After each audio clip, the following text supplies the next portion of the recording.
Bonjour les amis, j'espère que vous allez bien. Bon, débriefing du match du Bayern Munich contre Heidenheim en Bundesliga et victoire du Bayern Munich 4-2. Même si bien évidemment les gars, il faut se dire la vérité, on pouvait éviter ce débit. Mais on va en parler tout ça dans cette vidéo. Commençons déjà par la composition de l'équipe avec la titularisation de Thomas Müller, la titularisation de Raphaël Guerreiro et surtout le retour en tant que titulaire de Pavlovic au milieu. Dans cette première période les gars, nous étions vraiment autoritaires, nous avons monopolisé le ballon, nous avons vraiment maîtrisé notre adversaire.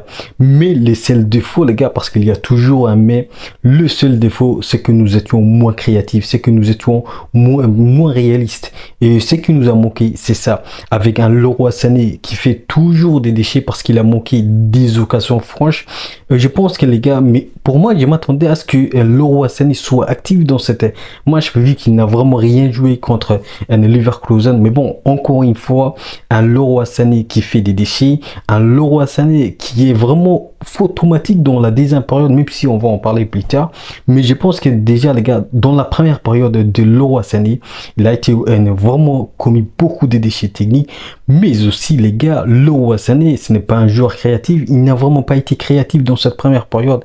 Et c'est ça qui nous a manqué dans cette première période parce qu'on pouvait facilement mettre 1, 2, 3 buts maximum dans cette première période. Mais bon, il y a toujours des déchets. Mais bon, heureusement que Upamecano était là parce que celui qui a marqué le but, son 9e but en Bundesliga en jouant avec le Bayern Munich. Félicitations parce qu'il a fait vraiment, Upamecano et Kim l'ont fait vraiment un match incroyable, même si bien évidemment notre adversaire n'a rien proposé. Mais bon, nous étions vraiment autoritaires dans cette première période et on va en parler le match de Thomas Müller. Les gars, Thomas Müller, même si bien évidemment il a fait quelques actions très intéressantes et surtout avec la tête de Upamecano parce que c'est lui qui a empêché les défenseurs Heidenheim de suivre Upamecano. Mais je pense que les gars, Thomas Müller, comme j'ai dit souvent, il va vraiment partir. Il va vraiment partir cet été parce que ce qu'il propose en termes de jeu, mais aussi physiquement, les gars, Thomas Müller, il a été bousculé aujourd'hui par le joueur de Heidenheim. Et je pense que les gars, ça c'est vraiment pas un bon signe. Et je pense qu'il va partir cet été. Mais à un moment donné, les gars, il y a des choix footballistiques qui se présentent. Et je pense que Thomas Müller, aujourd'hui, ne remplit pas les critères pour rester au Bayern Munich. Mais on va voir. Mais on va voir ce que le Bayern Munich va faire pour Thomas Müller. Mais mon avis, il est là. Thomas Müller pour la saison prochaine, je pense qu'il n'aura pas sa place au Bayern Munich. Maintenant, les gars, parlons du match de Michael Olise. Michael Olise, je pense que c'était le joueur aujourd'hui qui s'est vraiment régalé. Même si bien évidemment, il a fait lui aussi quelques erreurs techniques. Mais je pense que Michael Olise, les gars, il a fait un bon match pour moi. Il a fait un bon match parce que les gars, si on regarde la vérité en face, aujourd'hui, qu'est-ce qui nous a manqué dans cette première période? Qu'est-ce qui nous a manqué?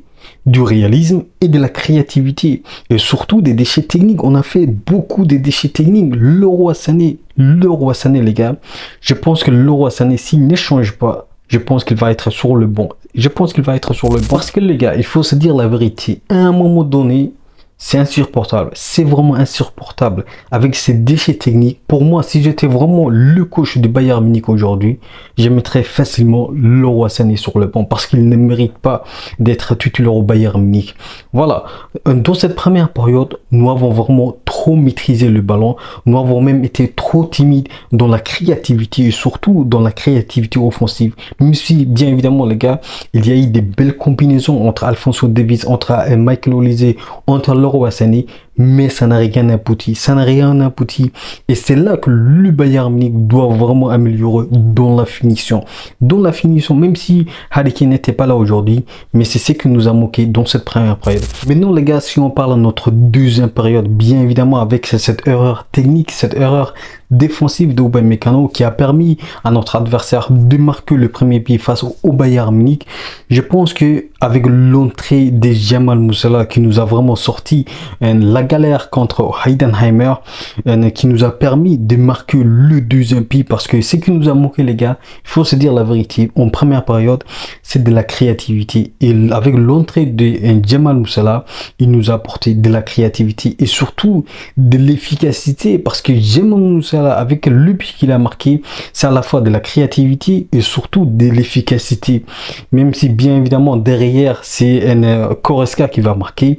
Et je pense que là aussi les gars, avec l'entrée de Goretzka, ce qu'il nous a apporté lui aussi, c'est quelque chose d'incroyable. Parce que Goretzka, comme je vous dis les gars, Goretzka il est en forme. Goretzka il va vraiment pas se laisser faire pour prendre sa place. Et Goretzka les gars, il est en forme. Il est en forme, même si bien évidemment Pavlovic était là dans cette première période, mais en deuxième période, ça se voit. Il y a vraiment un jeu entre Pavlovic et Goretzka. Et ça, c'est une bonne nouvelle pour le Bayern Munich et surtout pour la concurrence au milieu. Et c'est ça le plus important, les gars. Il y a une rivalité positive entre Pavlovic et Goretzka. Et Goretzka, d'ailleurs, qui marque le troisième but pour le Bayern Munich. Et là, les gars, c'est une qualité qu'on ne peut pas enlever à Goretzka. C'est un joueur, c'est un milieu défensif, mais en même temps un milieu offensif. Parce que ça se voit sur son jeu. Goretzka, c'est une qualité qu'on ne peut pas enlever. Cette façon de se projeter, mais aussi sa finition, les gars. Ça, on ne peut pas enlever à Goretzka. Et je pense que c'est quelque chose qui joue en sa faveur parce que ça va être une bataille. Ça va être la bataille entre Pavlovic et Goretzka. Même si, bien évidemment, j'aimais avant Pavlovic parce qu'il est plus jeune, parce qu'il est plus vif, parce qu'il a bien évidemment cette qualité et surtout cette endurance dans le jeu que le Bayern Munich a besoin, bien évidemment, parce que le Bayern Munich a besoin d'un jeune qui est vraiment très fort dans l'endurance et Pavlovic c'est une qualité qu'il a. Mais je pense que Goretzka lui aussi a cette qualité de finition, mais aussi cette qualité de se projeter vers l'avant. Et je pense que ça c'est une bonne nouvelle. Maintenant les gars, si on regarde la deuxième période de Leroy Sané, pour moi je pense que il était automatique Leroy Sané.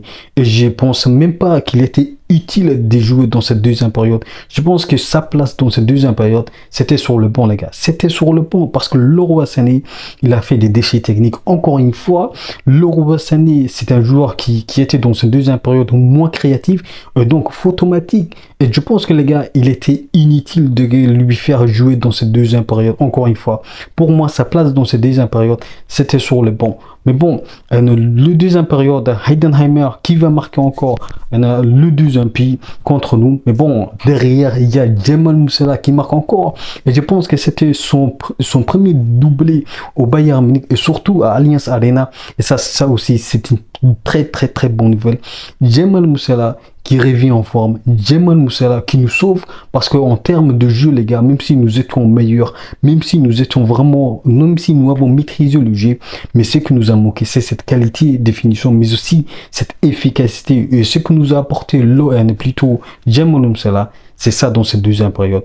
Et Jamal Musiala qui nous sauve dans cette deuxième période. Et voilà. Aujourd'hui, ce qu'on a fait, c'était vraiment un match très important. Un match dont on a maîtrisé, mais un match dont on pouvait faire encore plus. Parce que le Bayern Munich, en première période, pouvait vraiment mettre 2-3 buts dans cette première période. Mais bon, le Bayern Munich a manqué d'efficacité. Le Bayern Munich a manqué bien évidemment du réalisme.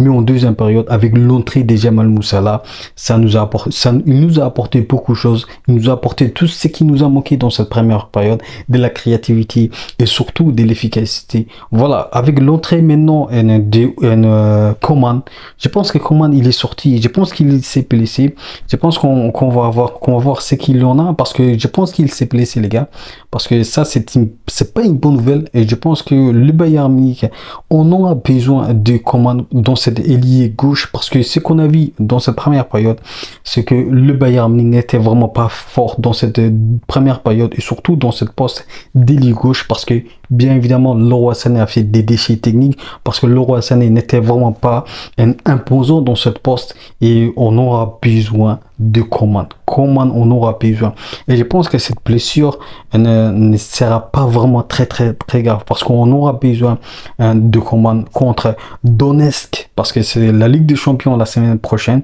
et voilà les gars. un Bayern Munich autoritaire, un Bayern Munich qui a maîtrisé son adversaire, mais un Bayern Munich qui a manqué d'efficacité. Même si bien évidemment, Jamal Musiala nous a apporté ça en deuxième période, mais je pense qu'on pouvait facilement faire 4-5-0 contre Heidenheim. Mais bon, c'est le jeu, c'est la loi du football. Voilà les gars, je pense que j'ai tout dit.